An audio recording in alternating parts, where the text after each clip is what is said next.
Preface to The Art of War by Niccolò Machiavelli. Translated by Henry Neville.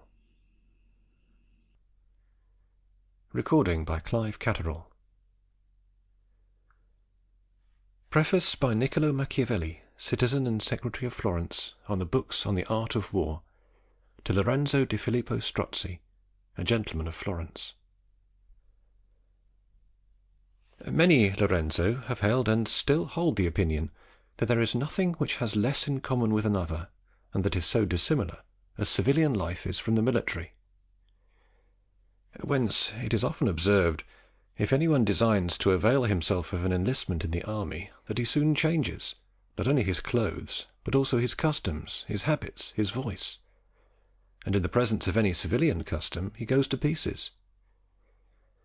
For I do not believe that any man can dress in civilian clothes who wants to be quick and ready for any violence;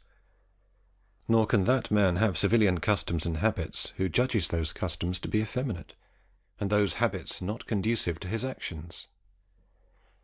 Nor does it seem right to him to maintain his ordinary appearance and voice,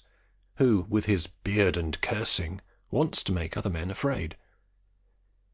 Which makes such an opinion, in these times, to be very true. But if they should consider the ancient institutions, they would not find matter more united, more in conformity,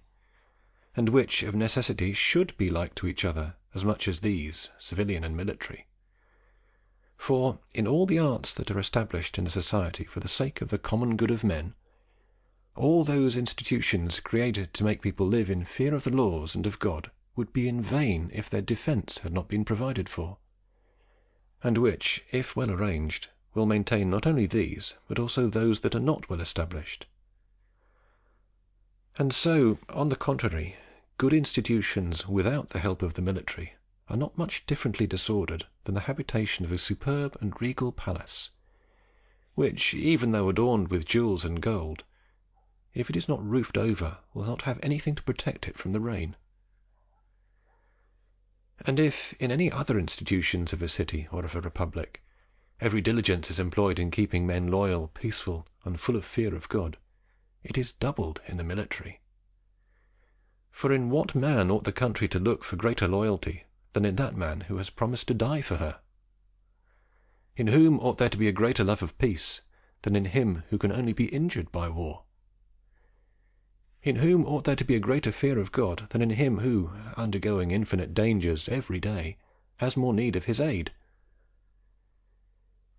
If these necessities in forming the life of the soldier are well considered, they are found to be praised by those who gave the laws to the commanders, and by those who were put in charge of the military training, and followed and imitated with all diligence by others. But because military institutions have become completely corrupt, and far removed from the ancient ways, these sinister opinions have arisen, which make the military hated, and intercourse with those who train them avoided. And I, judging by what I have seen and read, that it is not impossible to restore it to ancient ways, and return some form of past virtue to it, have decided not to let this leisure time of mine pass without doing something, to write what I know of the art of war, to the satisfaction of those who are lovers of the ancient deeds. And although it requires courage to treat of those matters of which others have made a profession, none the less I do not believe that it is a mistake to occupy a position with words, which may with greater presumption have been occupied with deeds. For the errors which I should make in writing can be corrected without injury to any one, but those which are made with deeds cannot be found out except by the ruin of the commanders. You, Lorenzo, will therefore consider the quality of these efforts of mine,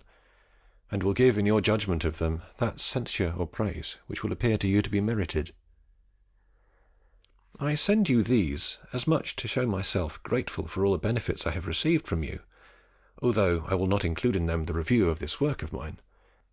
as well as also because, being accustomed to honour similar works of those who shine because of their nobility, wealth, genius, and liberality, I know you do not have many equals in wealth and nobility, few in ingenuity, and no one in liberality. End of Preface.